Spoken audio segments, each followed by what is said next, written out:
Powell, Associate Professor of History at OSU, and I'm very happy to welcome you this morning.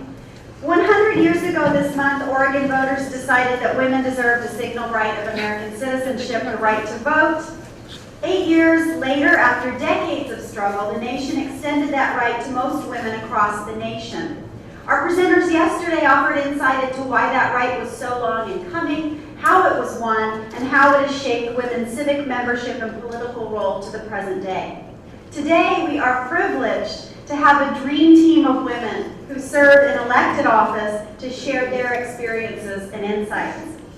Before I turn it over to them, I have to thank the many people and institutions whose generous support made this event possible. I'll try to do this quickly. Our sponsors are OSU Women's Giving Circle, the Horning Endowment in the Humanities, the Hundair Endowment in Religion and Culture, the School of History, Philosophy and Religion, the School of Language, Culture and Society, the School of Public Policy, the College of Liberal Arts, the Vice Provost for Student Affairs, OSU Libraries, OSU Center for the Humanities, the OSU President's Commission on the Status of Women, and the League of Women Voters of Corvallis. Individuals, I have to thank Susan Shaw, Ben Muchler, Mina Carson, Christine Gallagher, Misty Freeman, and other members of Women in Policy, Lorena Reynolds, Sara Henderson, Corinne Freeling Burton, Leonora Rianda, Charlotte Hedrick, and the wonderful members of the Woman Citizen Theater Troupe, as well as Deb Weitzman and the whole staff here at Lascelles, and of course Heather Stinger, Dwani Howard, and Bob Peckno in the School of History, Philosophy, and Religion, whose tireless efforts made this event possible. During our break, we'll have the roundtable, and then we'll hear from Governor Roberts.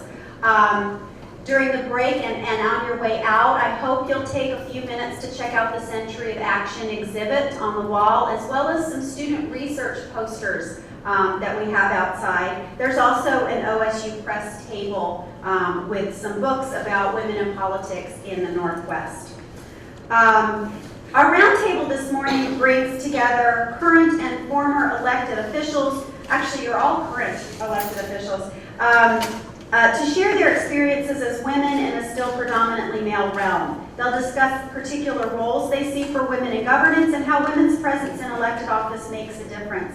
After the roundtable, former Oregon Secretary of State and Governor Barbara Roberts will close out our symposium with some thoughts about the future of women in American politics. I'm going to turn it over to our facilitator, Sara Henderson. She's Associate Professor of Political Science here at OSU. Over to you, Sara. All right, thanks. Can everyone hear me? Oh, you don't have to do that. Can everyone hear me if I just speak this way? Okay. No? No? Okay. I hate these things. Microphones. That's probably not mine.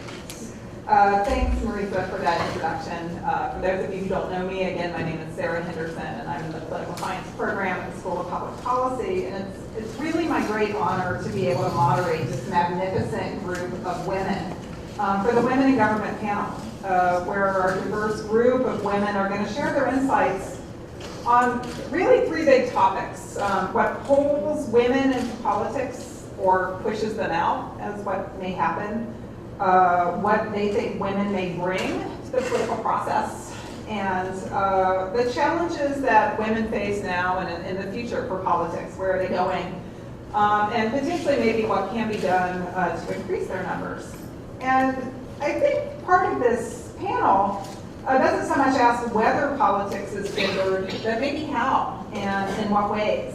And why are we asking these questions? I think the rise of women's numbers in politics, particularly in the US, has been trumpeted by the media. Whether it's as voters, right, you can forget all the stories about soccer moms, or politicians, right, we hear about hockey moms and grizzly mamas. And this is supposedly going to be the year that women determine the presidential election, that the gender gap in voting has the potential to determine the outcome. But I think the statistics pose a slightly more sobering picture. Yes, at the national level, women's leadership roles have increased, and that's true for the state level and the local level. But in terms of representation in Congress, it's now at about 17%, which puts us in 80th place of the United States. Right wedged in between Morocco and Venezuela, two countries that don't have strong democratic potentials. But only one country in the whole world has representation of over 50%, something which actually is reflective of the population. That's Rwanda, actually. It leads the world. And as a group, the Scandinavian countries are the only group of countries that come closest to parity, with about 42%. So I won't keep boring you with statistics, except to point out that if the US continues at its glacial pace, there won't be parity for many years. Now you may be wondering, should we care about parity, right? Is simply increasing women's representation important? Certainly men can probably represent women, women can represent men. But once again, studies show that it does matter if women are elected.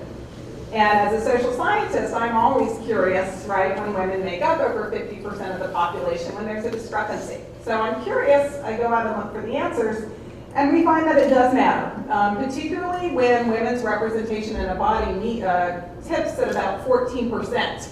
We find that it's much more likely that women's issues that are important to women get raised, and those issues might be education, healthcare, children's issues, legislation specific to women, such as violence against women. So we know that when more women get elected, they bring different topics to the table. We also know that women do legislate differently.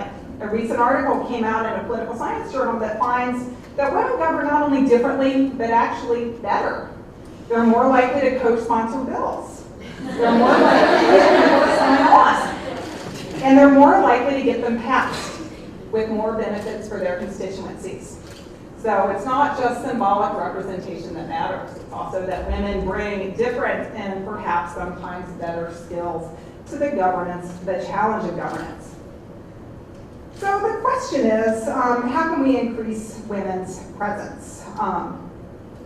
In other countries, it's been through changing the electoral systems or having quota laws, right? I can imagine that would be quite different in the United States. But hopefully our panelists are going to help us with their vast troves of experience, right? Some of which may overlap, and some of which may not, right? We may not all think that we need to increase women's representation, or we may not all share the same interests, but we probably all share experiences of how our gender mattered. In good and bad ways in terms of getting pulled into politics, living politics, and watching where women continue to go. So let me tell you a little bit about these women's vast qualifications to be experts on this topic, and I apologize that it's brief, but I could spend the entire time summarizing their vast experiences. But just to give you a little snapshot before they start telling you about themselves, immediately to my right is Julie Manning, the current mayor of Corvallis. She's been in that office since 2010. And as you know, this is an extremely time-consuming, almost diplomatic career that people often need to balance on top of other careers. And so when the mayor is not at City Hall, she's busy as the vice president for development, marketing, and PR at Samaritan Health Services, which covers 5 hospitals, 70 physician clinics, and 3 health plans. So on top of that busy job, she also manages this difficult balancing work of representing the community. Of course, her political activities span much more than that. Her path to politics is strewn with many hours of volunteer service, whether it's president of Chamber of Commerce, Rotary, United Way, or as current co-chair of the 10-year plan to end homelessness in Benton County. That she is able to do all this on top of being a mother of 2, as I think all of our roundtables have been able to balance family and career, is impressive.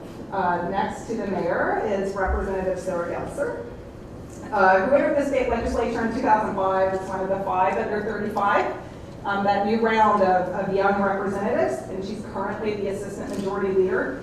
In addition to representing her constituents on all the issues that are important to them, she's also focused in particular on education, healthcare, women's issues, and children's issues, particularly children with disabilities, helping pass Carly's Law, which will improve child abuse investigations, as well as a Medicaid waiver bill, which will allow children with severe disabilities to stay at home and be raised by their families rather than foster care or nursing facilities. Her path to politics was also paved with countless volunteer hours as a school board representative, president of the ARC activities in Zonta, and founder of the FG Syndrome Family Alliance. before she entered quote-unquote formal politics. Also finds time to parent her 4 children, and if she has any spare time, gets to pet her in a garden and play viola. Next, we have Governor Roberts, and again, I apologize, it sort of seems like I'm doing this assembly line of introductions. But as many of you know, she was elected as Oregon's first female governor in 1990, making her sort of one of the first tier of 10 female governors. That's after serving in the House of Representatives for Oregon as Majority Leader and then as Secretary of State. Again, she worked hard to represent all of the interests of Oregonians, but some of her signature issues were establishing funding for the Oregon Health Plan, increasing funding for Head Start, advocacy for special needs children, and environmental management, among others. Not to content to rest on her laurels, which includes 2 books and buildings and schools named after her. She's taught leadership at PSU and Harvard's Kennedy School of Government, and now serves on the Metro Council on the elected regional government of the Portland area, which she was telling us that she will be done with her term this year. And she will not say yes again. Next, Governor Roberts, we have Senator Jackie Winters, who started her political career in service to Governor Tom McCall and Victor Atia. Then moves on as a state representative for District 31, before then becoming state senator in 2002, where she was served in that capacity. She was also the first African American Republican to be elected to the Oregon legislature. Before that, when she was in service to the governor, she worked to help create the Oregon Food Share Program, which has grown in 2012 to include a statewide system of food banks serving Oregon's neediest families. She's also heavily involved in issues such as elder abuse. As a small business owner, she is heavily involved in various committees on economic issues such as labor and economic development, as well as the Joint Ways and Means Committee. And finally, at the very far right, we have, and I keep saying chairperson, I hope that's okay, Dolores Pigsley, who's the chairperson of the Siletz tribe, a position she has held and been elected to and re-elected to for the past 27 years. In addition, she served on the tribal council for the Siletz tribe, first starting in 1975, a period in which she was heavily involved in helping restore federal recognition to the Siletz tribe. Since she has assumed leadership position, she is the chief negotiator for her tribe with the federal government, working with practically every federal agency out there, the Bureau of Indian Affairs, Indian Health Services, Administration for Native Americans, the Department of Labor, and a host of others in terms of being really the mediator between her community and the federal government. So these women, as you can imagine, have a host of experiences to share with us. So I thought we could just get started in terms of women really thinking about how did you personally get pulled into politics? You know, when I look at your resumes, you have a huge amount of volunteer hours, you were probably raising families. Kind of what pulled you? Or maybe also what made it hard to decide to commit? And we don't have to necessarily go in order. I don't know if somebody wants to jump in with a story. Yeah. I'll do it because governors are first. Well, I think when I look back to my early elected office, school board and the legislature, at that period of history, many women who were running for the legislature had been involved in an issue in their community. Schools, PTA, gun control, farm worker housing. I'm just thinking about a list of women I knew who came into the legislature. League of Women Voters, they had a lot of involvement, and it was that involvement that got them to the point they said, well, instead of coming and testifying anymore about this before the legislature, I'm going to come and get it done. So there was some of that in that early time. It wasn't, you know, I want to grow up to be a politician. It was, I want to make a difference on an issue that matters to me. For me, that issue was my son. My son Mike is autistic, and when he was 6 years old, they sent him home from school and said he could never come back again. And Oregon Health Science University recommended that he be permanently institutionalized and that we sort of put him there and walk away. It was another time in history in terms of autism and how children with disabilities were treated and how little respect there was for another pathway besides institutionalization.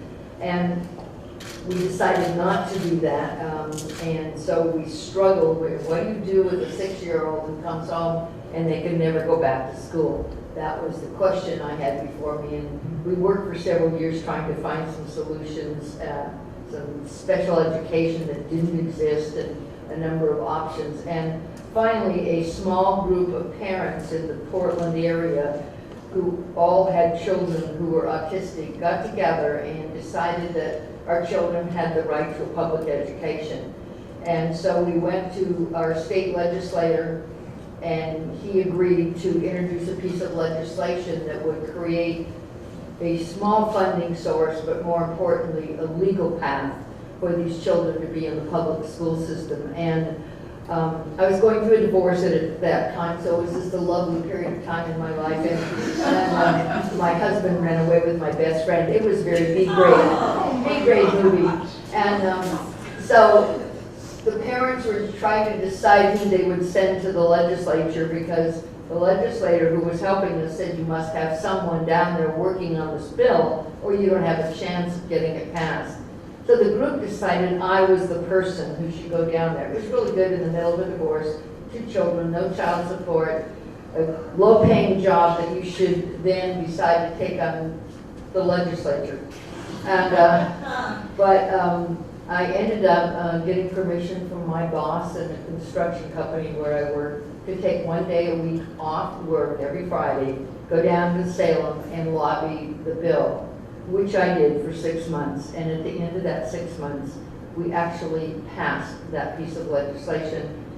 It never received a negative vote. I don't know how we did it. I don't know how I did it. I don't know how it happened. It only had $50,000 worth of money in it, but the bill passed. And it was at that point that I understood that the political arena gave me a chance to change people's lives in a positive way. So I went home, ran for the school board, did that for 10 years, ran for the community college board, and then I married someplace along the line. I married that legislator who mentored me in the legislature. So out of the deal, I got a new career, a new husband, and my son got an education. That was a pretty good deal for one part-time legislative session. But I think it represented the kind of determination that you had to have to make something like this happen, but it also represented an opportunity to understand the difference that you can make in the political process. And I think once you understand that, it's very hard to walk away. And I never have been able to do that since. What decade was that? Pardon? What decade was that? I lobbied the bill in 1971. For the senator following the governor. Is that when you're next? I'm the representative, I have to go last. My political journey actually began in 1959. And that's when I returned back to Oregon from having lived in New York. And I returned home with the resolve that I was neither going to be a domestic servant and that because I had some opportunities in New York, Oregon still had some very anti-discriminatory practices in those days. I had applied for Vicky Walker. The business school was denied because of race, and I said I'm not going to go that route. Ultimately, I was hired after taking the test at the University of Oregon Medical School. Later, I thought I was going to be a medical record librarian. Did that for about 5 years, was offered Multnomah County Hospital's librarianship. But that led to the event in the 60s where I served on the Long Poverty Board, began to get a feel of what my community was like. And I had grown up in Portland and was in the Vanguard flood in 1948. And so coming into the 60s, there was the whole issue of model cities. That was the driving force in the community meeting that I opened my mouth. And it's interesting when you're in a community forum and you're seeing how your community can do better, whether it's education, employment, all of those facets. And it was interesting because I was asked by Paul Schultz, who was the executive director then, if I would actually work with the League of Women Voters to design and help to implement the first Model Cities election, which I did. And from that beginning, I was my payoff for being this community worker was to accompany the delegation to San Francisco to present the Model Cities package to the federal government. That was interesting because we had this huge battle as to the boundary lines of model cities, whether or not Southeast Portland should be included there, and they had enlisted the aid of some experts at Portland State to argue their position. And of course, Model Cities was in Albina, and I listened to the debate among the experts in San Francisco, and suddenly my voice said, "Can I ask a question?" And everyone stopped because, you know, this little individual was asking the question. And I said, now remember my background was in med school, so I said, Albina is the cancer.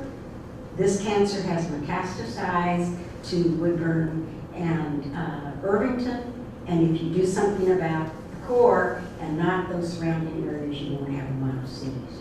The feds, and this is back, you know, in the mid-60s, the feds thought that that was really high intellectual conversation. They didn't know what metastatic meant, and therefore it was very good, and they thought that that was a good explanation, and we moved on, and that's how you have the model city boundaries. The opposite of that was the executive director was a little embarrassed because he thought that his poverty individual, his community person, coming out with words that the feds did not understand. That was one of my first involvement with politics. I later joined Model Cities and had the Information Center, which became the forerunner to the Multi-Service Center in Portland.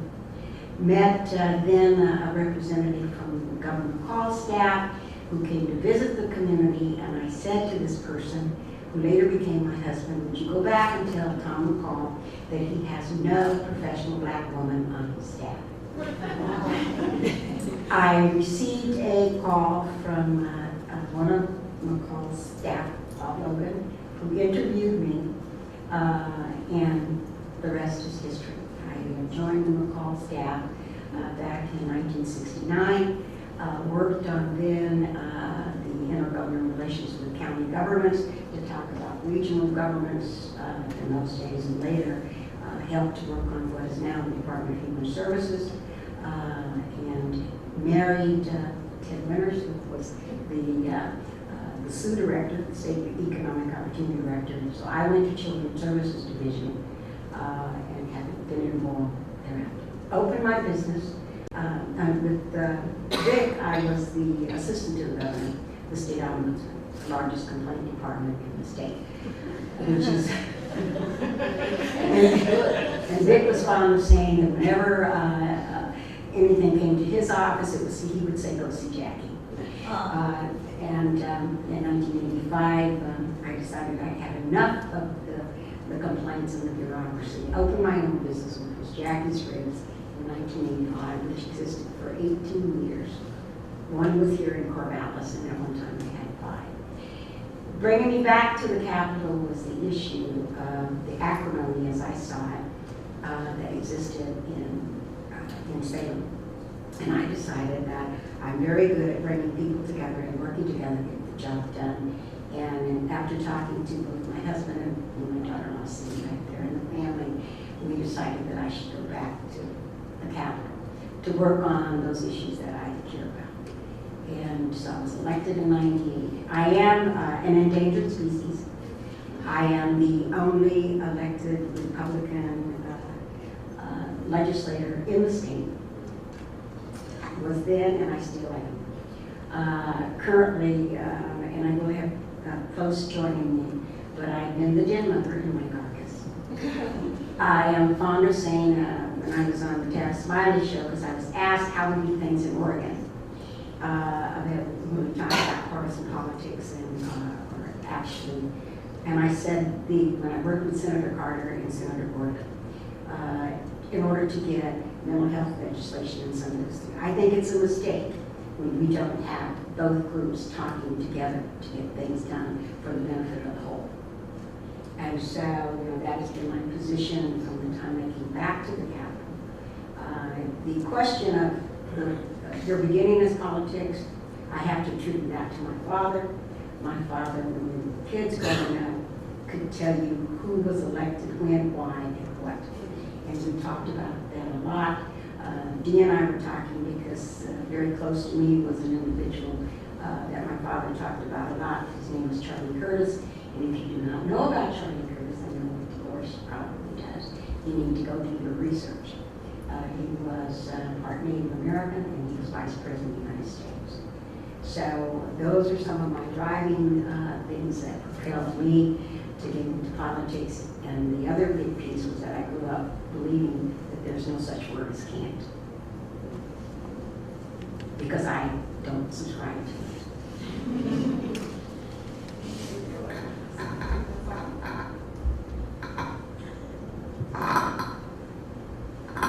Well, I think getting into politics, everyone starts with a cause. And when I grew up, I was the youngest of 8 children. And politics was always an issue in our house. All the 4 boys and my dad were Republicans, and my mom and the 4 girls were Democrats. And we could have breakfast and still be sitting there 4 hours later talking about politics. But having said that, we were a very close family and grew up with not a lot of things. Grew up at Chimau Indian School, where my folks both worked. I was born over on the coast on the reservation, and when things got bad, my folks moved out to the valley, and they both worked at Chimau, and so grew up there in a nice little community.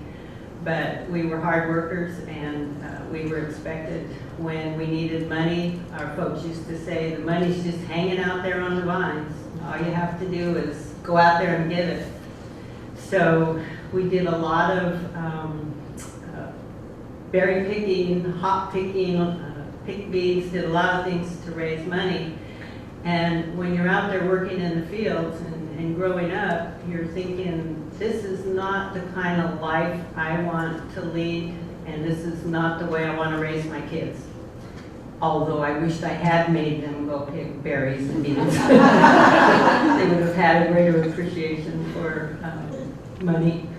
But both my dad, my sister, and my older brother served on the Siletz Tribal Council many years before my time. And because I was the youngest, there was like 22 years difference in age between my oldest brother and my sister. So there was a huge gap, and they always thought that I was like one of their kids and they could tell me what to do.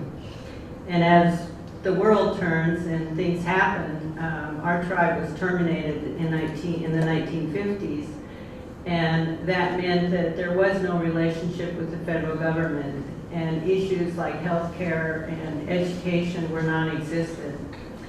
And like Governor Roberts, I think that it only takes one cause to get you involved. It gets you trapped in this thing about I can make a change and I can work hard to see that this happens. And once that happens, and for us it was tribal restoration, you sort of get trapped into the next thing is education. We have to have a better education program. We need jobs. We need to put our people to work.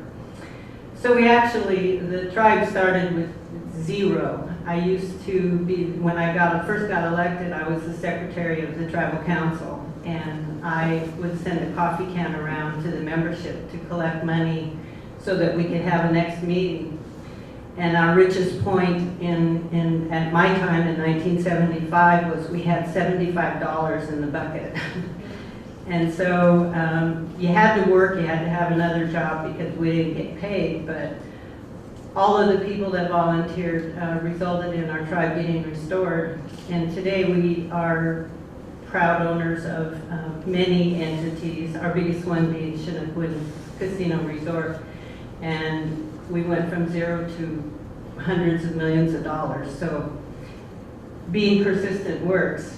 But along the way, there's many pitfalls, and you have to balance. I worked a full-time job all those years and raised a family, 3 kids. And I mentioned to someone else up here, we never missed football games, we never missed wrestling matches, baseball games, and my 3 kids did everything. So it was a real balancing act, but bringing them along and teaching them the belief in if you just have one cause and you fight for it and it works, it's all worthwhile. And so over the years, our tribe has grown from nothing to a major employer in Lincoln County. And we have almost 5,000 members today that do receive many benefits that weren't afforded in my time when I was growing up. And like I said, I still believe in children working and earning their way, and I always think that it was really painful for us as youngsters, and we started kicking berries and beans and everything when we were like 9 years old. But it definitely, for me, it told me this is not what I'm going to do the rest of my life. And I never had the opportunity to go to college. I got married right out of high school, so I ended up getting a job because I couldn't get a job with the Bureau of Indian Affairs because we weren't federally recognized. I ended up getting a job with Social Security Administration and actually retiring from Social Security in 1998. So there were lots of hardships, lots of opportunities, and lots of people who today end up counting on you. And I am going through almost 32 years serving on the tribal council. And I, like Governor Roberts, can't say no, but I'm going to say no soon. And I want to be able to enjoy my grandkids and live a life outside of government. And I know that's very difficult for people that get so involved. Sarah and Julie, was that your experience, kind of a personal issue that got you pulled in to politics? Or? That was their case, it wasn't mine so much. Would you like to address that, the personal issue with Sure. your own advocacy? Sure. I'll go last. So I think it actually was probably less of a personal issue that drew me into politics and more an invitation. And I think for many women, what the research shows us is women wait to be asked. We wait to be invited. We wait for someone to tell us that what we have to say, what we care about, matters enough to run.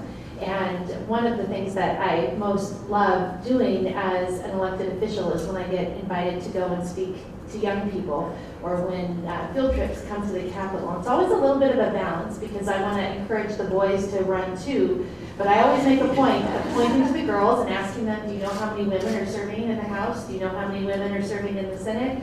Why might you wait until you're older to run? And even third graders can tell you because of babies. And that kind of surprises me that a 9-year-old girl will tell you that she'll probably wait to run because she might have a baby. So that's why I always tell Lynn, only 4 more years until you're old enough to run for the school board or the city council or the legislature. And so I hope today you consider yourself asked to run when you're ready. I think similar to Barbara, I became involved in the Oregon political process in large part because I had a child that was born with disability. But I think that, and I can't imagine this wasn't also true for Barbara, I think I had a predisposition to be very interested in public policy and public life. And I think one of the omens for that was that on Election Day of 1994, I was pregnant with my first child. He was due on Christmas Eve. I was at the library with my grandfather researching a car and my water broke. And I was terribly embarrassed because I wasn't sure if that was what had happened or if I just had another problem. And so I kind of covered myself, went to the doctor. They said, yeah, you're in labor, you have to go to the hospital. And I said, well, I can't. It's election day, I have to vote. And so we went to the hospital, they gave me this medication. It was probably 11:30 in the morning. And all day long I kept saying, but I gotta vote, I've gotta get out of here. Am I having this baby or can I go vote? So finally, they stopped the labor, and at like 7:40, I was up at Good Sam, and I said, come on, you gotta let me go, I gotta vote. It's gonna close at 8 o'clock. So I made it over to the Unitarian Church at about 7:56. My doctor laughing at me while he signed us out, but there were important measures on that ballot. There was and I still remember there was an anti-gay measure on that ballot, death with dignity was on that ballot, and vote by mail was on that ballot. And by golly, I was not going to miss that, whether I was having a baby or not. So it just so happened that he was born with a disability, and I became involved in advocating for him. And in doing that, I started to notice other children whose actual physical, and at that, when you're an infant and toddler, you can't really tell the degree of an intellectual disability, but kind of organically, their disabilities were less severe than Sam's, and he was able to do more because we were able to better advocate for him. We had access to health insurance. We both had a college degree. We had very supportive families. We had resources for me to be able to be home with him and do, every exercise they told us to do with him, I would do 10 times. And we can now look back and wonder if that was really very fair to him. But it seemed really unjust to me that a person's lifetime could be impacted by the access to resources in early childhood. And for this population of kids that I was looking at, it wasn't the things that we normally think about that are very important, like what kind of job will you have, what kind of economic future will you have. This was, will you be able to swallow food, or will you be nourished by a feeding tube for the rest of your life? Will you be able to walk? Will you be able to communicate? Will you be able to self-advocate for yourself? And these things were happening with infants and toddlers. So I got involved in advocating at the legislature for more money at the school board, and that's where I met one of my mentors, and I found a theme in my life. My mentors either have to be named Barbara or they have to be Catherine with a K. So Barbara Ross was my state representative at that time, and I spent a lot of time in her office kind of advocating for early intervention programs. And after that legislative session was over, and by this time I'd had another baby, I actually had, I don't know how I got all my children, I have a lot of children. But there came a time when Barbara was going to leave the school board, and she called and invited me to apply. And what was interesting at that time, and this goes to the question of the 9-year-olds about waiting for your babies, at the time Barbara called me and asked me to apply for the school board, I had a 6-year-old with developmental disabilities that still was in diapers. I had a 3-year-old, I had a 9-month-old, and I had a 1-month-old. So I had this brand new baby, and I kind of went in and did my interview for the school board. It was an appointment process with my nursing baby, because I tell you, there was never a hungrier baby than my youngest. And so my husband was there to kind of pull her out, so I wasn't actually nursing during the interview. But I told other women that if you don't stay home from public meetings because you're nursing your baby, the world will not come to an end because you're sitting in a city council meeting nursing your baby. Babies need to eat, and you need to be engaged, so be there. And I was appointed to that position, very fortunate that Barbara had supported me and encouraged me to do that, and very grateful to my husband for making it possible for me to do that. I have this recollection of a school board conference in Portland that happens every year, and my husband brought all 4 kids up to Portland, and he drove back to that Portland Marriott every 2 hours so that I could nurse the baby in the lobby and then go back to the meetings. But he was wonderful with that. And I still look back at the first newspaper article after I was appointed to the school board, and the headline is, newest member has watch on kids, and the picture of me is holding my two babies. And they're 8 months apart, so it really is a somewhat ridiculous looking photograph. After serving on the school board for a while, I became even more interested in the impact of education on lifetime outcomes for people. And we know if you leave school without a diploma, you're going to have a lower lifetime income, as will your children likely. Your health is not likely to be as good as those that have high school diplomas. And that, as I've been interested in early childhood, was true in elementary school and middle school and high school. And as a legislator, I again spent a lot of time with the legislature talking to people about why we needed more funding for schools, why we needed stability for schools, and why we needed to reform our property tax system. And I, much like Barbara, eventually didn't want to be the person pressing the button anymore, and again was given a boost by Barbara Ross calling me up on the telephone and saying, okay, it's now time for you to run for the legislature, which I did in 2004. I challenged a Democratic incumbent, and I lost that election. And I think that's another thing that I've learned in talking to many of my colleagues. Many people lose elections. I mean, the only way you know you're not going to serve in the office you want to serve in is not by running. And if you lose, it's not the end of the world. And I'll also tell you, how you lose is probably more important than how you win if you want to come back and try again. So serving in the legislature, I have just been really grateful to be able to be there. I wish that we had more women that were serving. My colleague Carolyn Tomei hosts a ladies' tea in her office on Wednesday afternoons, and our entire caucus of women can fit in her office. We have more women than the Senate Republicans, but not a whole lot more. And we don't have very many young women, again, because people feel like they need to leave their children at home. And I would kind of end with one other story. When I was first running in 2004, this question of what it is that pushes people out from running, I met with a local leader, a very progressive man, and kind of gave him my pitch about why I wanted his support to run for office. And at the end of the meeting, we're over at Sam Station, and I can still point to the table we were sitting at when this happened. And he said, I like what you have to say. I like your positions on the issues. I think you're bright. You're probably someone that I could support, but I'm not going to be able to vote for you or offer you my endorsement. And I asked him why, and he said it was because he couldn't support a person that didn't know how to keep a commitment. And I asked him what that commitment was, and he said, you know, just a few years ago, you decided to have 4 children. Surely you intended to mother them, and now you've changed your mind. And it was one of those moments that kind of takes your breath away. And I think when women hear those messages, and maybe it's just me, but I've talked to other women who have expressed a similar feeling. I feel very defensive about my mothering. I love my children. I want to do everything that I can for them. But I decided the best thing that I could do, particularly for my 3 daughters, was to show them that if I had a skill and an interest and a talent, I was not being a good mother by not showing them that I needed to go out and pursue what I needed to do. So I hope that that is what my children have seen in the process, and I hope that's what other young women see as well. We have an opportunity this fall. We've got an election on Tuesday. Hopefully you've all gotten your ballots in, and if you go into labor, that's not an excuse. But we do have a woman who delivered her first baby in September.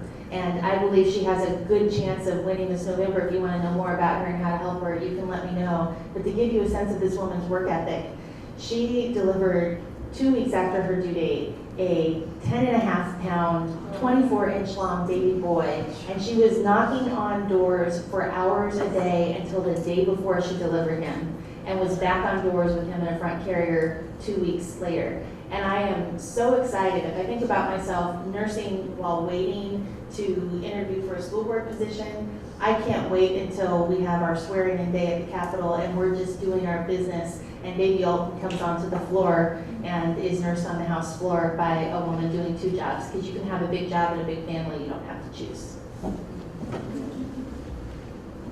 Wow. So are you energized or are you terrified? That's what I want to know now. I'm bringing up the rear here. And there's actually a very important reason why I am, because I am just awestruck by these 4 women who have preceded me with their comments and also have collectively much more public service experience than I do. So I'm the least qualified of the panelists to talk about this issue of public service, but I would have just a couple of brief comments to share to this first question.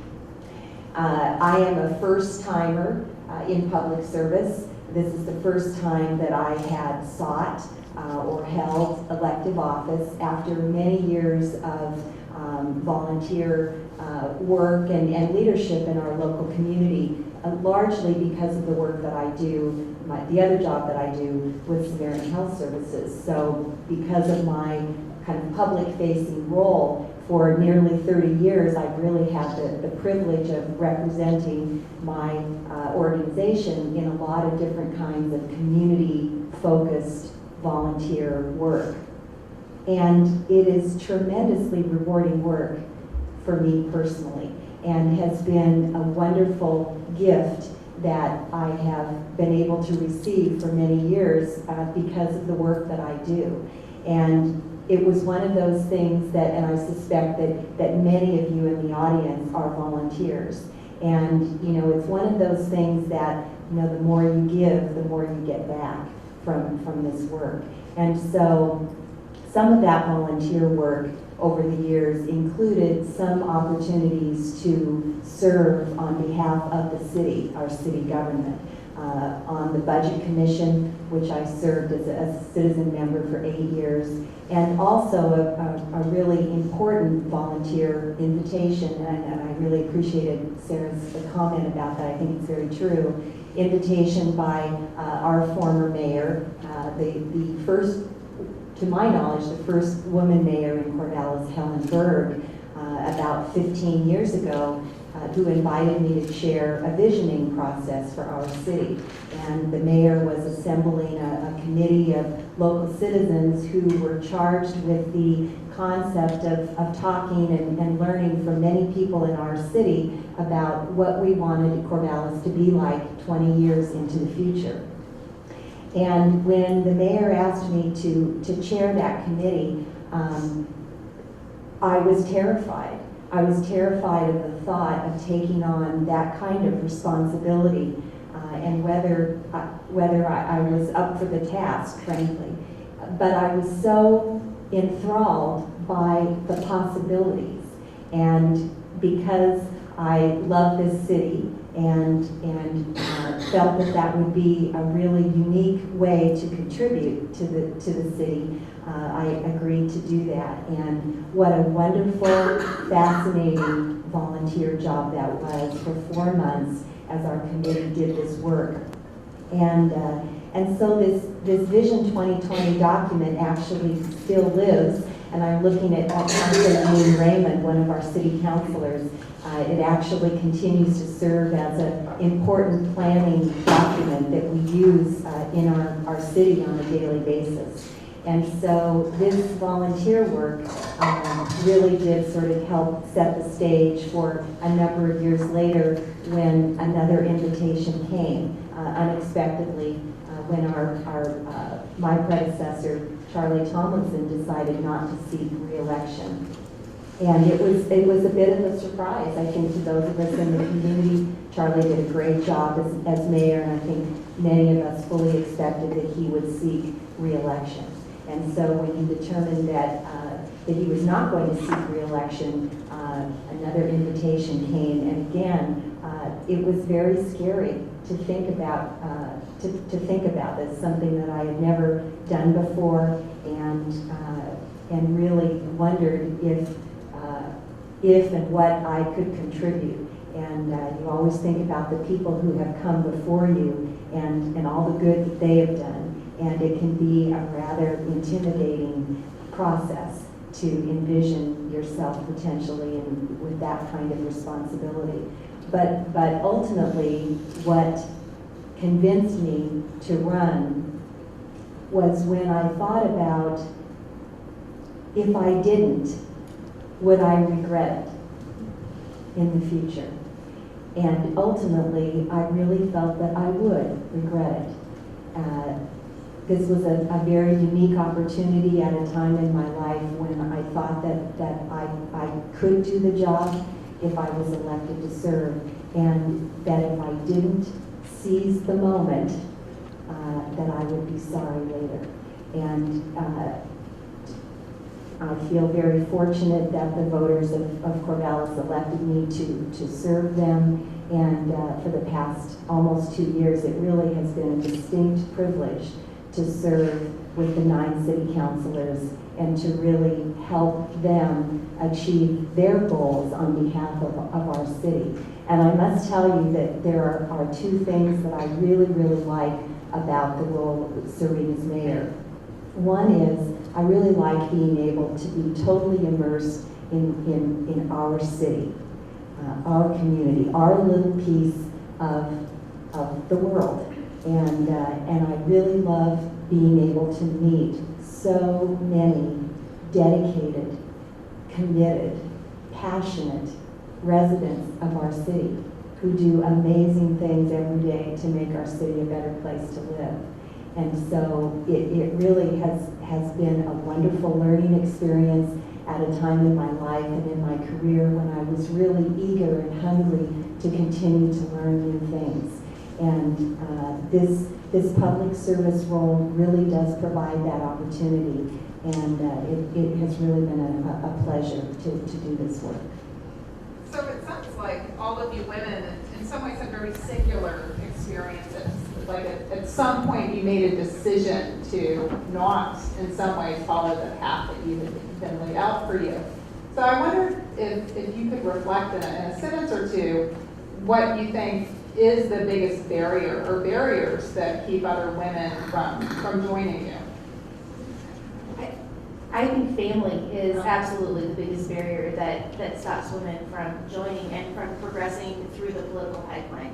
Because if young women are not running for school boards and city councils when they're in their 20s, like men are, they aren't running for legislatures in their late 20s and 30s, like men are, which means they're not running for statewide office and Congress in their 40s, like men are, which means that we don't have women in the pipeline to become president of the United States. And I think Barbara was talking about earlier before we started, I mean, this age thing kind of hits you at both ends. I mean, until you're about 45, you're really considered too young to be in the process because you have other things you're supposed to be taking care of. But by the time you're about 60, you're considered to be too old to do any of these things. And just look back at Hillary Clinton.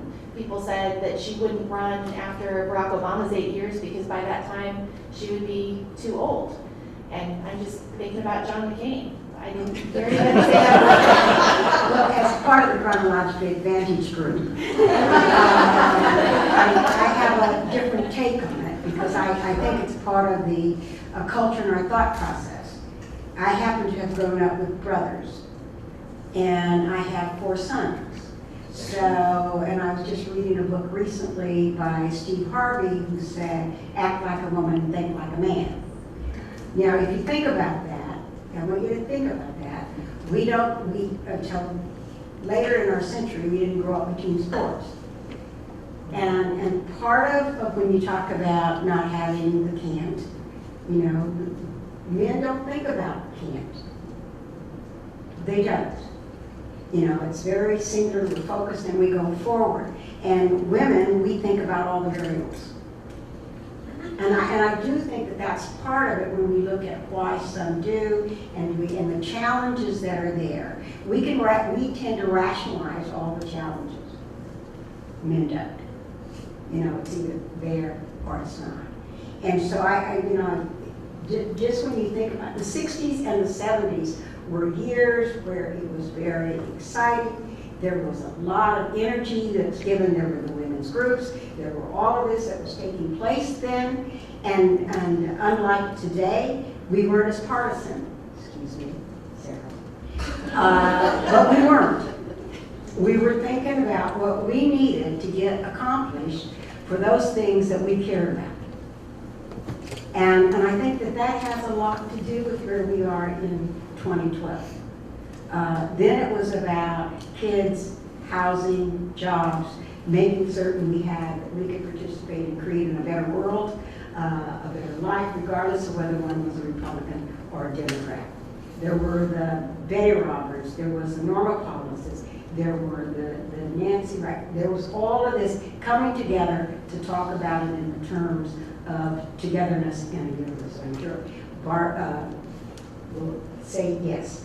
There was looking at issues of like OWCC, the women's prison, and why there was the disparity that women did not get the same kind of treatment as the men's prison. There were all of those issues that were before us in the 60s, 70s.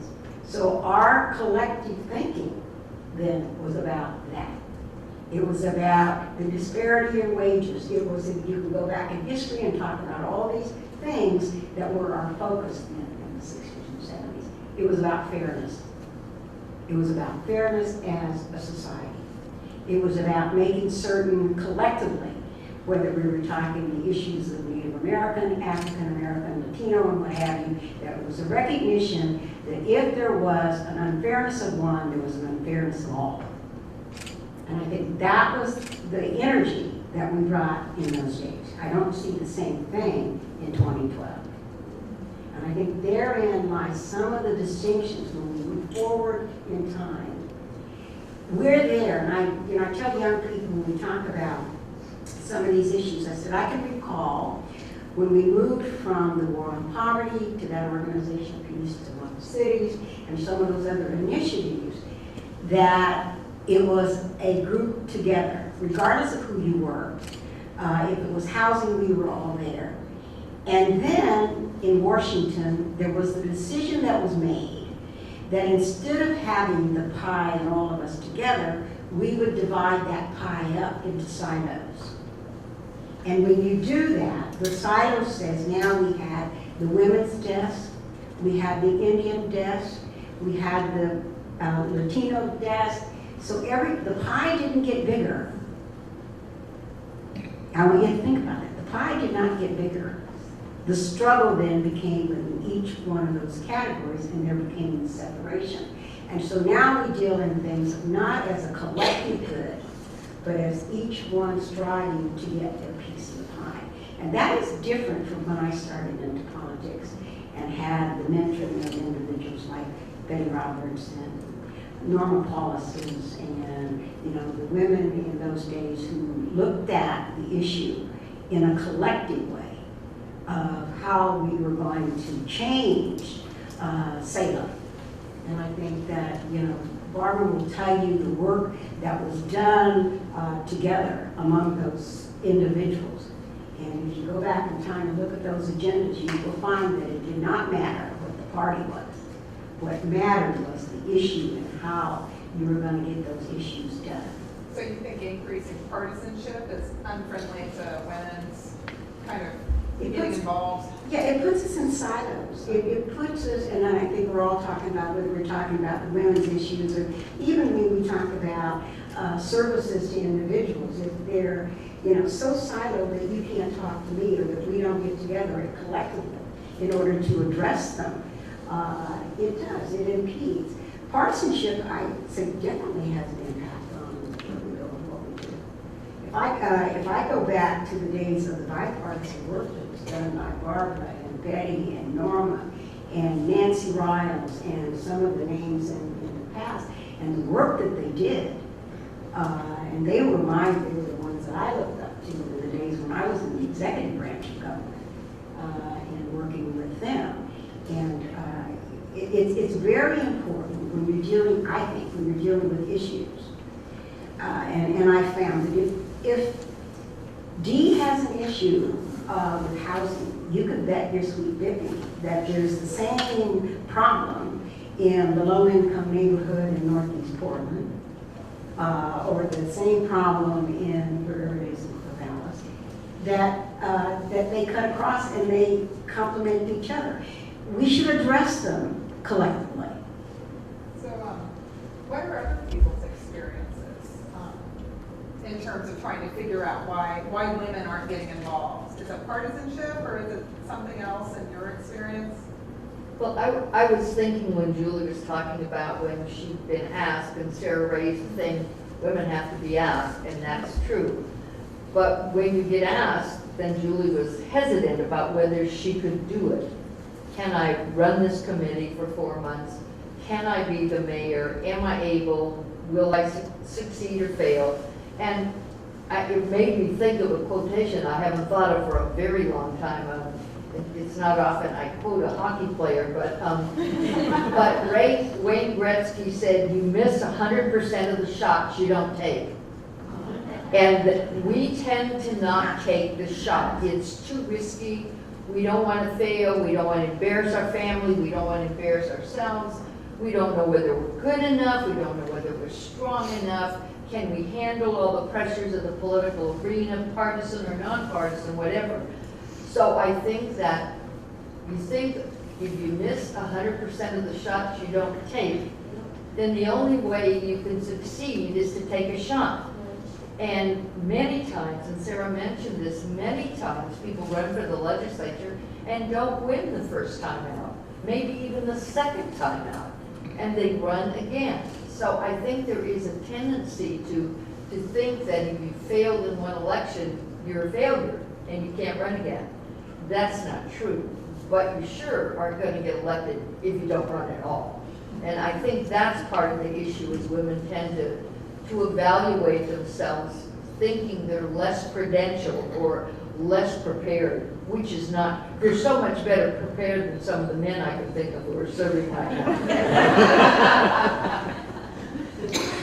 I don't disagree with either one of these women. But I think the other barrier is, of course, the economy today. And if you ask any of the women sitting up here, none of them get rich from being a politician or serving on committees. And it's a real drawback. I know just in our tribe, if you're not getting, if you don't have another source of income, it'd be very difficult to serve on the tribal council. And the pay is very low, and we get $11 an hour when we work. Well, no one can feed a family, so that rules out a lot of young people unless you have money. But I think that is definitely a drawback, and we all get involved in things that, anyway, it costs me money to serve. And I'm sure that's true with the rest of the sitting up here. It's definitely a drawback, but there's been a lot of strides made by women. And in our tribe, women have always held a much higher place in the hierarchy of government. And we've always had women on the tribal council. And in the old days, $11 an hour would have been a lot of money because they got nothing. I might place one other item on the table for consideration in terms of barriers. Why people don't seek or think about public office as maybe a top of mind or top priority. I think this is a really important question, and I would put something out there, and I'd be interested in others' thoughts about this, but I think that it is an important observation to note that I believe that our younger generations of both males and females have a very strong orientation to serve. And that has really been fostered by our schools, by service learning curricula at all levels of education, by high rates of volunteerism, and a very high level of global awareness that I think is unprecedented among young people today, and a real compassion for things that are happening all over the world. And I think that, so this is, I think, a challenge to all of us who are currently public servants. Why then aren't our altruistic, compassionate young people thinking about public service first, before, or at one of the top 2 or 3 things, that if they have all the different things that they could choose to spend their precious volunteer time doing to really be able to make a difference in our local community or in the state or in the nation, why is not public service more of a priority for their time and their energy? And I believe, sadly, that some of that is due to the change in how public servants are regarded, what their reputation is. some very unfortunate and highly publicized slip-ups and errors of judgment and ethical issues and shady business dealings and the kinds of things that sometimes happen. And when it happens to a public servant, of course, it's very highly noted. And so all of these things come together, I think, in a very important way and shape perception and make it even harder for individuals, well-intentioned, people with high standards and high ideals to think about where can I really make a difference and how can I really feel good about the people with whom I'm working with to try to make that difference. And so I think that it really is up to all of us who currently hold public office to do everything that we can. I love Sarah's comment about, you know, really enjoying speaking with students and speaking with young people when we have opportunities like this to model the kind of behavior that we would hope would then be seen and viewed as a positive role model, a positive element as young people are thinking about maybe this is something that I want to be a part of and I want to give my time to. This isn't something that obviously happened overnight and it won't change overnight, but I really believe this is one of those examples of, you know, be the change that you want to see. And I don't think that anyone can really do that who isn't holding public office. And so that to me sort of seems like a very important element of trying to reduce one barrier that I see both for men as well as for women. And so in terms of being the change, It just occurred to me that I often tell people one of the things about political science is that we have labs for all other sciences. We don't have enough labs for political science. And that made me think. Part of the thing is that if your only knowledge of what politicians do and public service is about is the scandals and the inappropriate behaviors, then obviously you would walk away from it. But one of the ways you reverse that is to say, and I tell young people when they think they might be interested in learning more about politics and volunteering or something, and I say, don't start with the presidential race, though I care deeply about that, but don't start with the presidential race. You're not going to see your candidate very often. But maybe even that's true with the U.S. Senate race, but a legislative race or a mayor's race or a county commissioner's race, they have less volunteers, they're very local, and if you want to watch the inside of a campaign, really see it, and see your candidate occasionally, you pick one of those races. So what they generally do is by the time they've gone through a legislative campaign with somebody they believe in, and particularly if that person wins, but by the time they've gone through a county commission race or something that's local and they've had a chance to know their candidate, they have a whole different view. It's like the lab. You really do learn what you cannot learn by watching the tube. So you've got to turn off the television and not let that be your method of evaluation, or even online.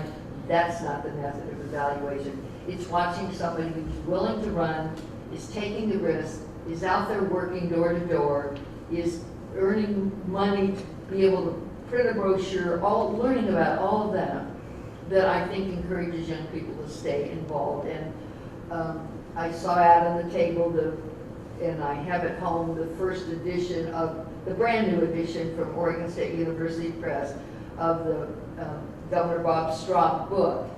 And what makes me think of that is that the author of that book, Charles Johnson, has been working in the political arena since he was about 9 years old. He's worked on more campaigns than anybody I know, and he's just written that book about Governor Straub. But what I know is how committed he is to public service as a result of all the campaigns he's worked on. And even though he's not running, he is the person who has this wonderful, positive attitude about public service and elected officials. So if we could just pull it back to women, a little bit, yeah, but that's a great segue, and I don't want to cut you off. also there's other pieces to the involvement of women in addition, not just the elected position, because there's other pieces to this that I think involved in politics that is extremely important. And sorry, there are other pieces that women can become involved with beyond just quote the elected piece. And there's other levels, even lower than what Barbara talked about, the mayor and the county commissioners. Because if you look at your communities, you will find inside of your communities, there's all kinds of ways to become a part of that community fabric and to volunteer and to work. And there's all kinds of pieces that you can be involved with candidates. You know, we have internships in my office, and I encourage young people to come in so that that becomes a lab and a learning experience for them.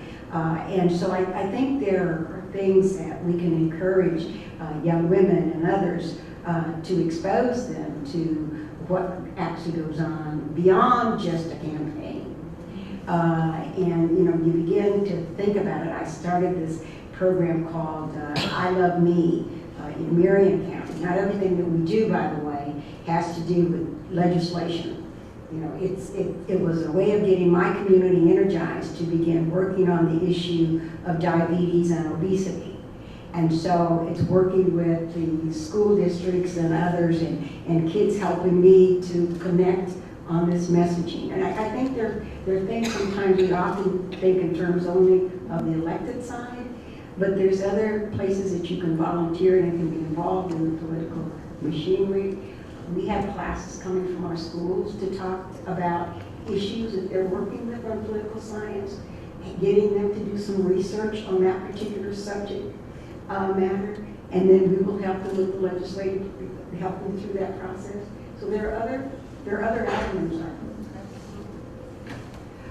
One of the other questions that you had sent to us to think about before we came was, what is it that women might bring, or why is it that representation might matter? And I was thinking about what Senator Winters was talking about earlier, the work of the 60s and 70s and fairness. And I absolutely agree that partisanship can become very poisonous. And I think we're in the week right now where all of that is at its height, and we're all ready for next Wednesday. But I mean, some of the issues that you had mentioned, pay equity, equal representation, if I think about access to reproductive rights, contraceptive equity, all of that work that all these years later we're still working on, that we still haven't achieved in a reliable kind of a way. Even my own children, my daughters, kind of watching this campaign are a little bit mystified by the idea of it being controversial whether or not a woman would have access to birth control, and under what circumstances might she be able to make her own reproductive choices. And I think that the tenor of that conversation, even if the opinions, there still would be a divided opinion, because women don't all feel the same way about these issues, but I think the tenor of the conversation would be vastly different if we had more women that were engaged in these kinds of conversations. And I can think of two instances in the legislature, one before my time and one that I was intimately involved in, that really demonstrate why having women there matter. Some of my colleagues told me the story, you may have been there, Jackie, before I was there was a bill about contraceptive equity in a committee, and it had been pulled off of the agenda. And all of the women, Republicans and Democrats on that committee, stood up and left the room and denied quorum in order to No, what we did, there was a bill in Ways and Means, and it was built, and the co-chair at that time refused to release the bill and send it to the floor. And I, during session, will often host an event, excuse me guys, just for women, and we meet and I'll have maybe gumbo or something at my place, and we'll all have a nice time. And during that, of course, we talked about this particular piece of legislation and the fact that we wanted it to come to the floor, so at least we could have the opportunity to vote on it. And the gathering that I have is both Republicans and Democrats, because I really do believe in this whole issue of bringing everyone together. So we decided that we would actually do a letter, request it, and that all men would sign it, Republicans and Democratic ladies alike, requesting that it come to the floor. We knew that this particular co-chair had a reptile in his office, and so the task was given to then Senator, this time in the House, Representative Vicki Walker, and the two of them were friends, and so she had the task of taking this letter that we had drafted and all signed, including then the Speaker of the House at that time, who was a woman, and we all signed this, and we gave it to that document, because we were all worked together. That bill came to the floor for us to vote on. And it goes back, and we learned some of those lessons, and I said earlier about some of our predecessors, and that was some of the work, and it was done together, and I had read some of the account, of Norma Paulus and Ben Roberts and Barbara and Nancy Riles and some of them in their days when they were at the Capitol, that they would get together and they would actually talk about the legislation that they were going to support. And so we did it in part, didn't you? I raise that because I think it is important, that it is important that we work together on those issues that are common that we can agree on. We did that when we talked about the whole issue of screening for breast cancer. Senator Brown and myself and Rosenbaum, and also cervical screening. And there are things that women do care about, and there are also some things that we won't agree on. But basically, when we do have those agreements, it is important that we get together and come to work on those. And that's why I wanted to share one other that I have been engaged with. One of the bills that's been most important to me that I've worked on in the legislature is a bill that's updated Oregon's rape statutes. Until a couple of years ago, in Oregon, if you were, and I'm just going to use the example of a woman that's a college-age woman, goes to a party, has too much to drink, she becomes incapacitated, someone comes and has sex with her, that would not be considered rape, because under our law, she allowed herself to become incapacitated. Same situation, someone put something in her drink, a third party comes along, that would be considered rape because she did not consent to becoming incapacitated. So we had a bill that simply said you can't have sex with somebody that's incapacitated that isn't able to provide consent. That is defined as rape. So we got this bill, we got it through the committee. It was very difficult to get it to the floor. It got to the floor, and without warning, I stood up to carry the bill, and someone made a move to send the bill back to the Ways and Means Committee. And when that happens, the bill was going to die. Vicki Berger, a wonderful colleague of mine from Salem, Republican woman from Salem, and I both were just absolutely livid. And the men who were in charge of the floor that day were up at the front kind of huddling about what was going to happen. And it was Vicki Berger who came and said, well, I'll be damned if a bunch of men are going to decide what happens about this bill. So she took my arm and we went up there, and we were able to use a series of rules to be able to revive that bill and get it through the process. And that was a place of a bipartisan agreement where the connection was women working together to pass legislation that was very important to women. The other entity that we have right now to work on that, I'm in the new co-chair of an organization called the Oregon Women's Health and Wellness Alliance. Men and women, nonprofit organizations and legislators, Republicans and Democrats are all part of this. But what we're trying to do is raise issues of importance to women, family-friendly policies, access to health care across the spectrum for women, and economic justice issues as they relate to women. And again, it's a place where we can kind of put partisanship aside and really focus on what issues are really significantly important to women.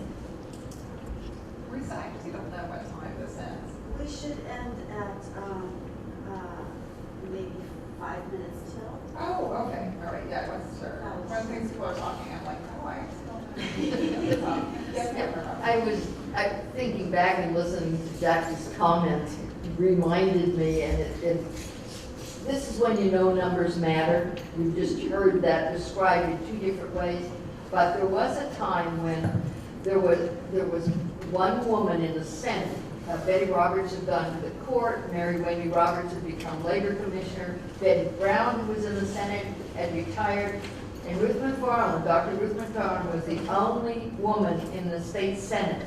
And she had this very important piece of legislation, part history and part a memorial, and she was going to do this big presentation, and all the women over in the House wanted to see this presentation. It was so special. We all wanted to go over.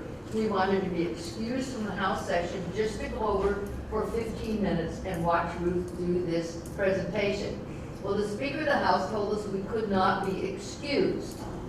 We could not go watch Ruth do, and she had no women colleagues, and it really needed us to be there. So we realized that, you know, if you've got 2/3 of the members of the House there, you have a quorum. But if you have less than 2/3, you don't have a quorum. So when all the Republican and Democratic women, one by one, quietly left the floor of the House could not conduct business because they didn't have a quorum. We went over and watched Ruth do her wonderful presentation and came back. Speaker was really pissed, but but the women said, you know, we have enough numbers to control this, and we just left the House. And it was one of the only times I ever remember numbers really coming to quite that effect. It wasn't obviously a huge piece of important legislation, but it was important to the women, and I think the Speaker never made that mistake again of thinking that, because once you know you have that power, it could have been a different piece of legislation. So I just think back about that history, that sometimes there's a little fun in it too.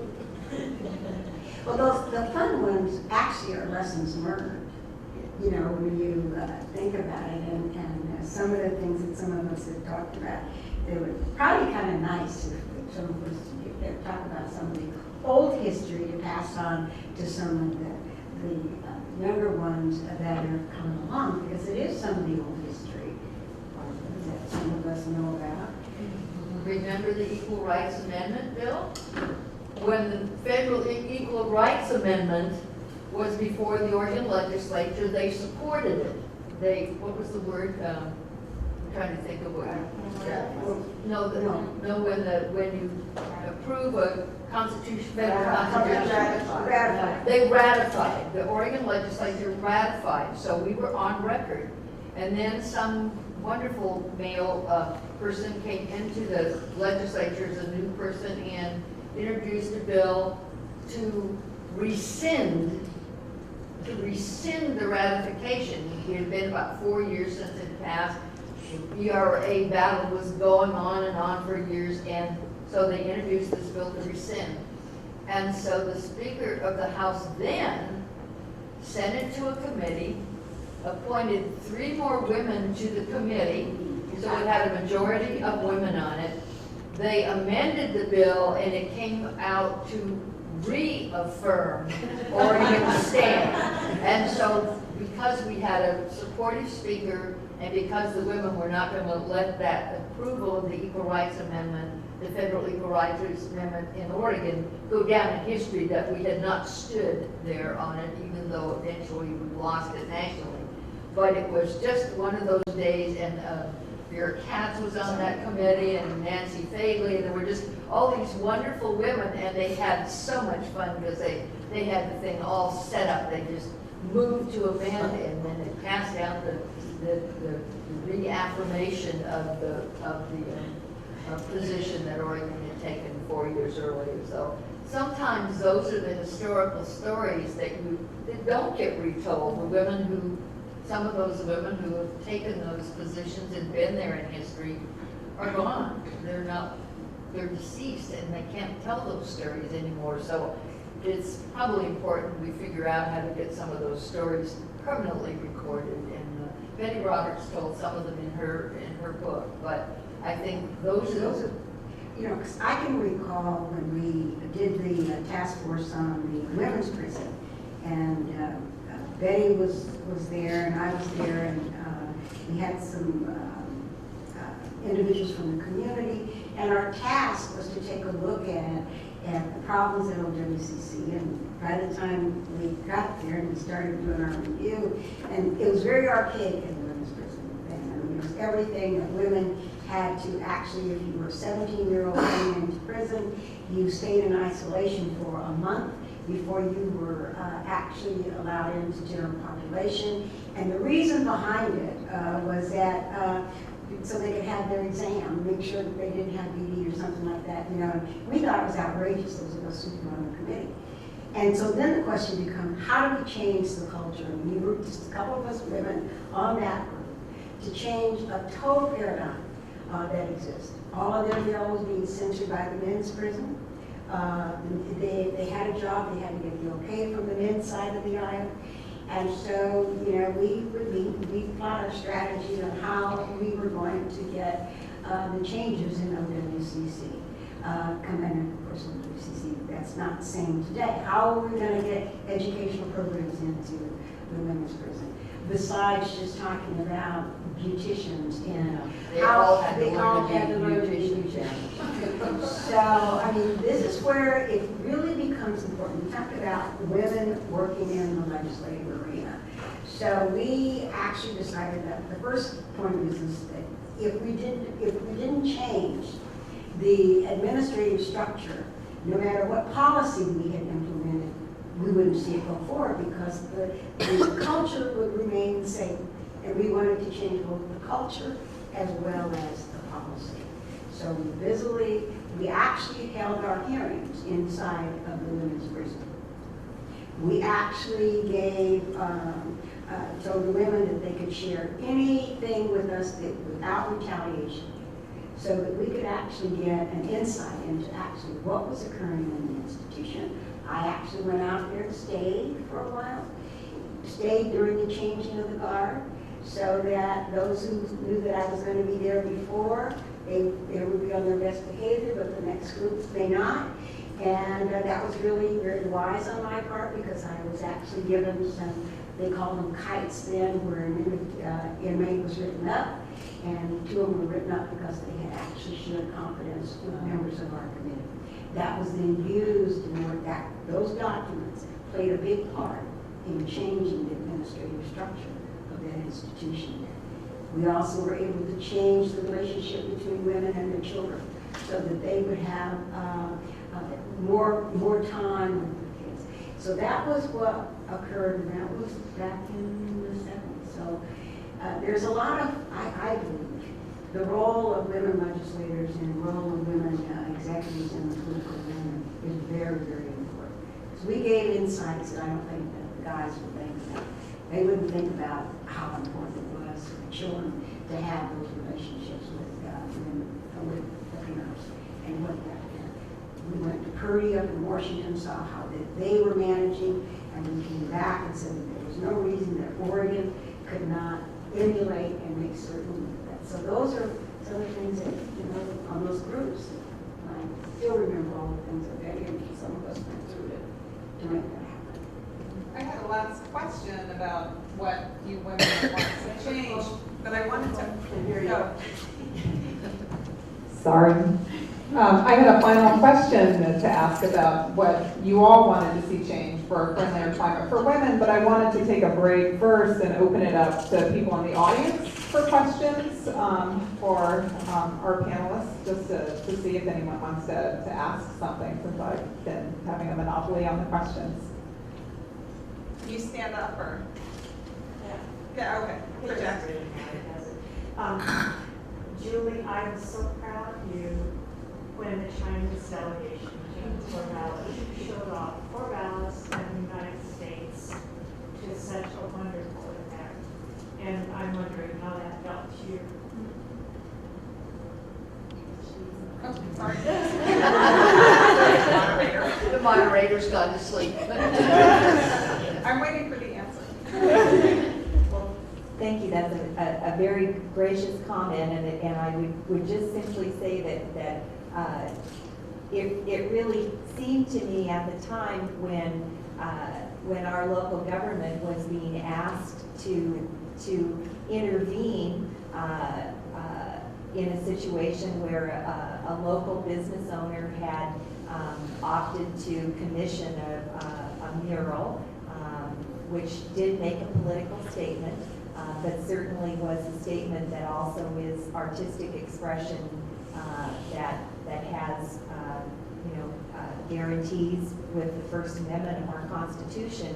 There really didn't seem to be any role for local government to play in intervening to try to encourage that property owner to take some kind of action concerning that mural. So that was sort of the message that we needed to deliver in that particular situation, and certainly as the communication came from the Chinese consulate, first in writing and then in person, and the request was made in both situations for the local government to take a role that we really didn't see that was at all within our purview. And so it wasn't that it was a difficult decision, but rather I think just a reminder to all of us how very blessed we are to live where we live and to have the freedoms that we've been afforded and that people have fought and died for on our behalf over the generations. And so that was sort of the long and short of it, but just maybe just a sense of wonderment that we even needed to do that in the first place. That's just my personal opinion. But thank you for your comments. Other questions?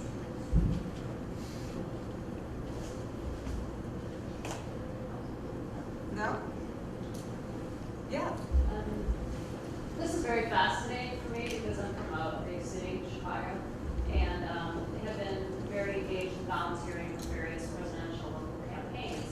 I've been curious from each of you, looking at layers of nepotism that exist in larger cities versus communities that are much smaller. Would any of your advice change, or would you add something to it for those who are interested in going further in larger populations? Well, Oregon is politically a lot different than Chicago. Definitely.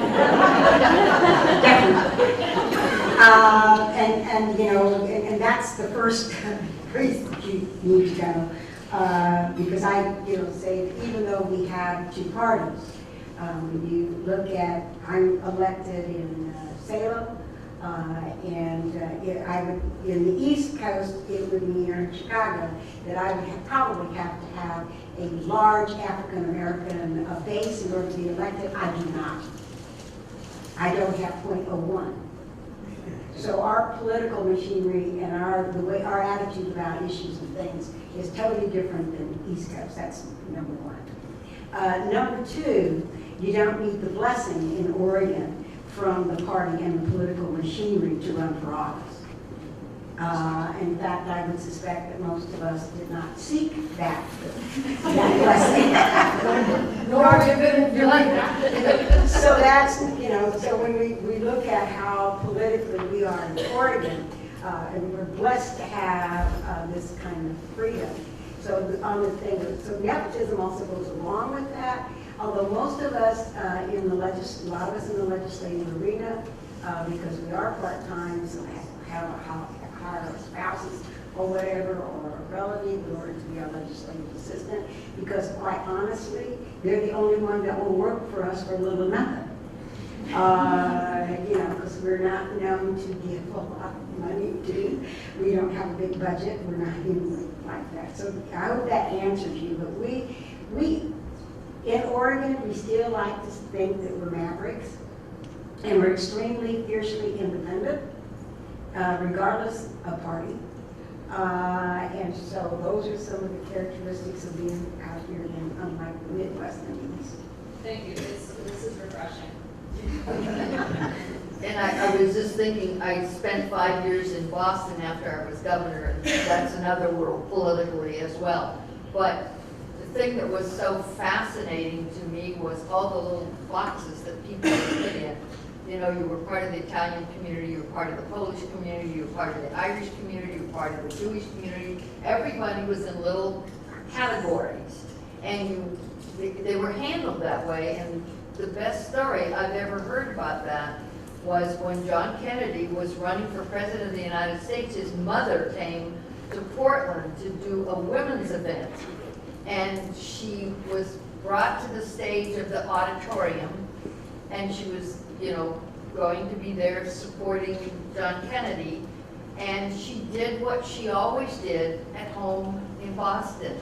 She started her remarks out and said, "Well, can I see all the hands of the Italian ladies?" And no hands went up. And there was this little pause, and she said, "Well, how about the Irish ladies?" Well, it was so out of context for Oregonians. I mean, we just don't think that way. But it was so common to how things were done in Boston in these categories, many times European categories of ethnicity. But and Chicago has a little of that. Boston has it, and New York has it, but it is just amazing because in Oregon, we just don't think like that. We don't respond like that. So poor Mrs. Kennedy did not know what she'd done wrong, but I never did forget that story. You know, looking at, and I think it's worthy of us to give ourselves some real kudos politically, because truly we do things different in Oregon. We're even different than California. And when we talk about Oregon and Oregon's politics, and even though I remain the issue of the divide, because I don't want to see us get into some of the places that exist across this country.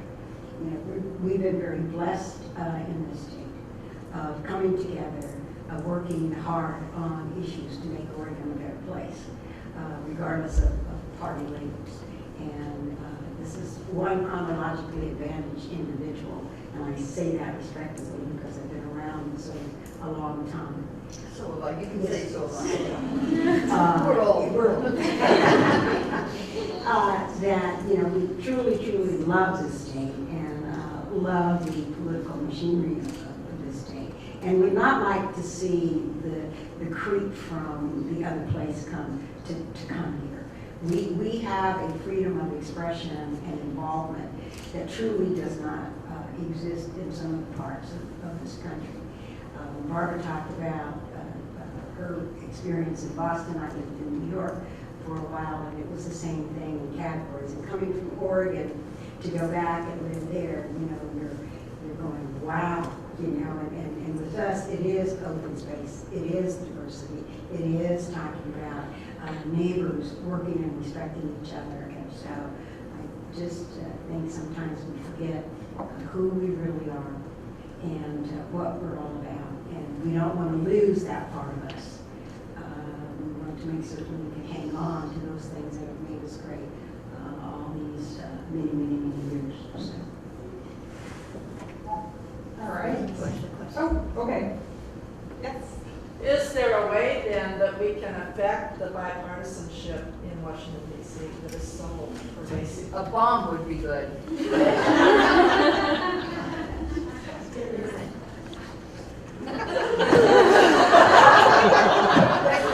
It just gets so frustrated. I'm so frustrated because the country needs so much right now.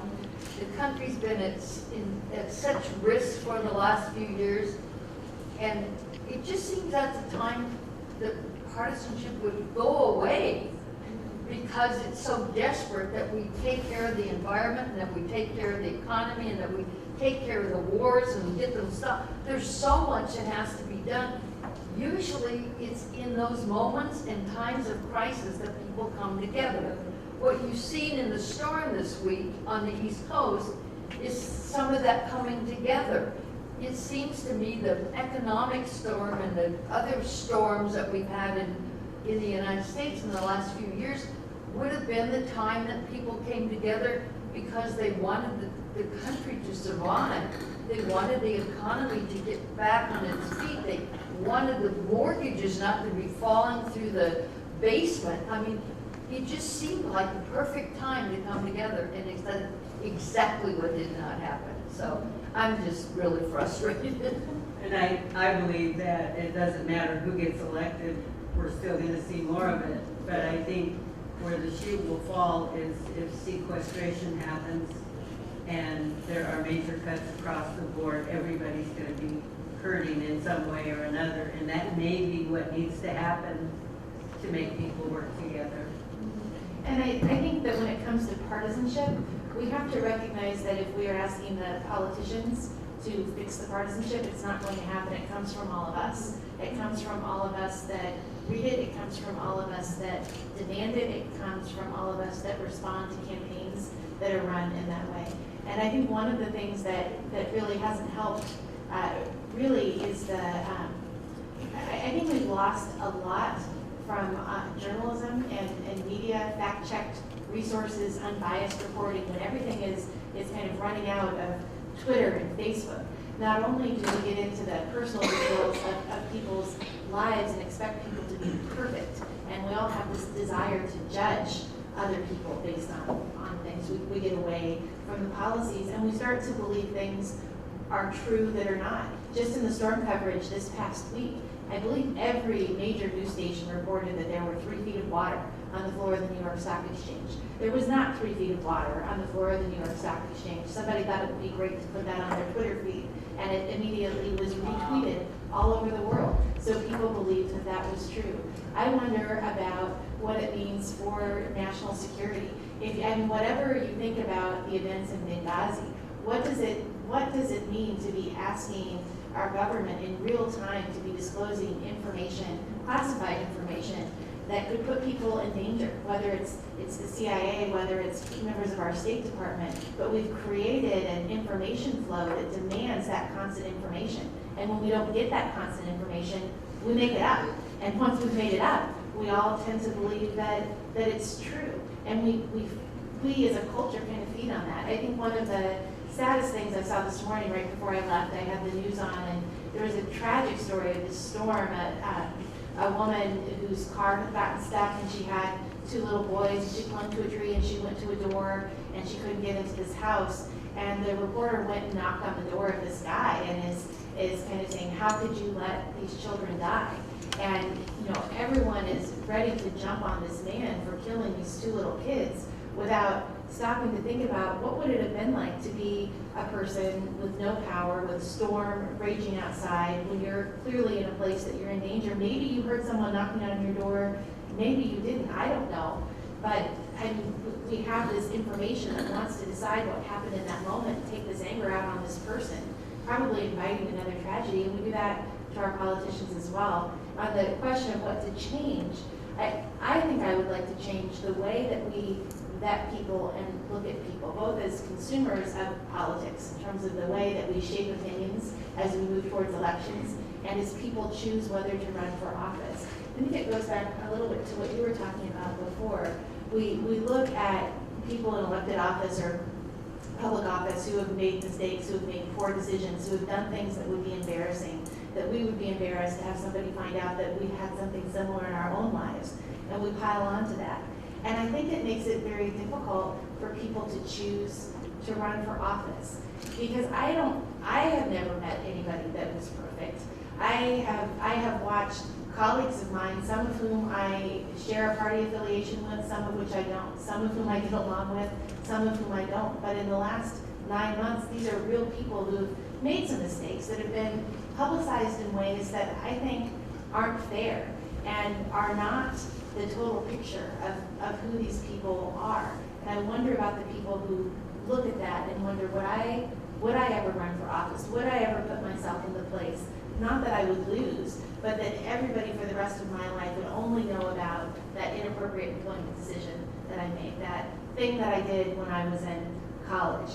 And now it's not just this position, it's my entire reputation. So that is what I would change. More vetted resources and that we as an electorate would demand and ask for more conversations about policy and where do people stand on policy. And we would take a position that we cared a lot more about what it was that an elected official was going to do something practical to address our economy, to address issues of pay equity, to improve our public education, then what is their relationship like with their spouse? Have they ever had a drinking problem? Did they ever have a relationship with somebody that they shouldn't have? I don't think those things impact public policy. And if we tell all those people they can't run for office, we're going to lose a lot of flawed but very talented people in the process. I would agree with Reverend Gelser on our quick to judge, and a part of that judgment piece is also our lack of forgiveness. And in fact, we've taken out of the Constitution,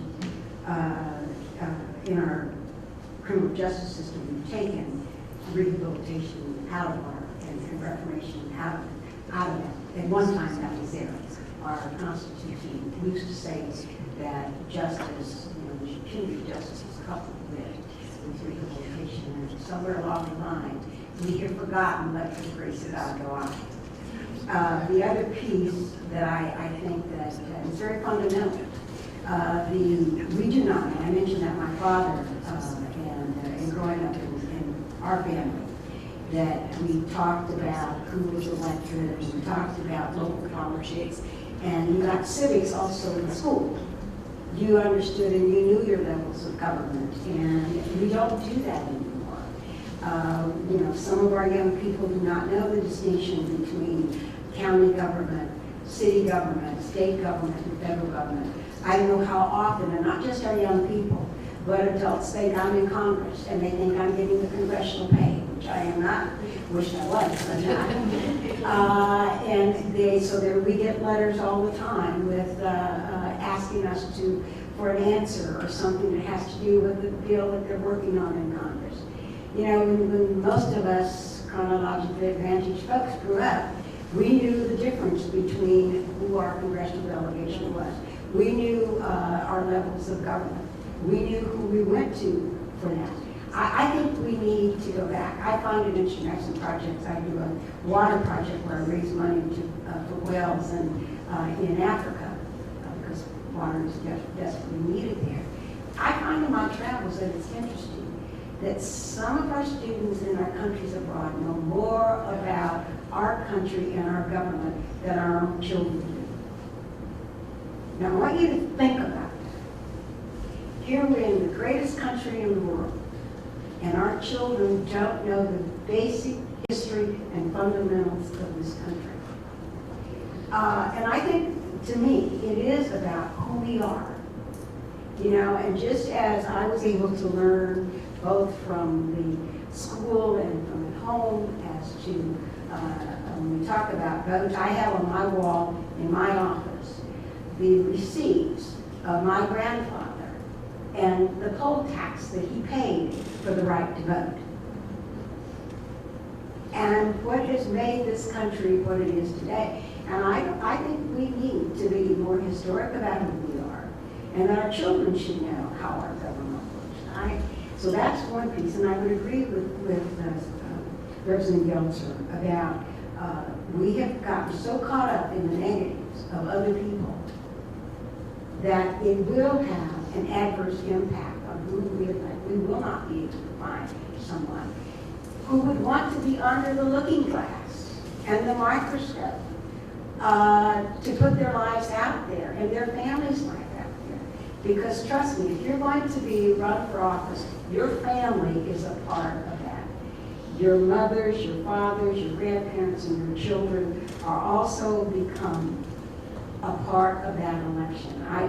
None of us here could do what we have done without the support of our families. None of us, and our family becomes a part of who we are when we're elected. So when we read the stories in the newspaper and in the tabloids, it's not just about us, the politician, but it's about everybody that we associate ourselves with. So I think that you're right to raise that. But I also think that we need to do more about civics in our district.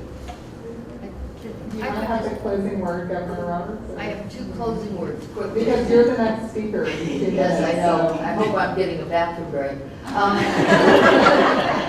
Two things I want to remind or tell people, when I got ready to run for governor, I sat down with my adult children and my parents and told them some things about me that they did not know. Because it wasn't any of their business. Parents or children, these were private things, they weren't their business. But I told them because I didn't want it to show up on the front page of the Oregonian during the campaign, and I had to tell them. So I took that personal responsibility and shared things that I had not intended to share with my family. I mean, I hadn't done anything illegal actually, but stuff they needed to know in case it came out. So that's the first thing I want to say. You shouldn't have to do that in order to run for public office. You should be able to keep your private life private. But I'd like to kind of close on a parity note, if I might. Most people know that in the law schools of America right now, the majority of students are female. In our law schools all over this country, law schools have, and it's beginning to happen in medical schools and other places. But we don't often see the parity that comes as a result of that. And I just thought I would share a story that I bring to you from Multnomah County. The circuit court bench in Multnomah County has, I think, 37 judges on that circuit court. And a majority of them are now women. They are the first circuit court in the state, I believe, that has a majority of women judges on their court. And I think that gives you hope that if it can happen in the courts, it can happen in the legislature, the parity can begin to happen in a number of offices. I'm still waiting to get a woman state treasurer someday and a woman president of the Senate someday. So I need to apologize because, as you know, I've got a commission that I need to be in. Yes. Yeah, thank all of you. Oh, do you want to? But I just know that I would love to be here to hear you, but I need to be in all right. Sara. All right, and on that, let's thank these ladies.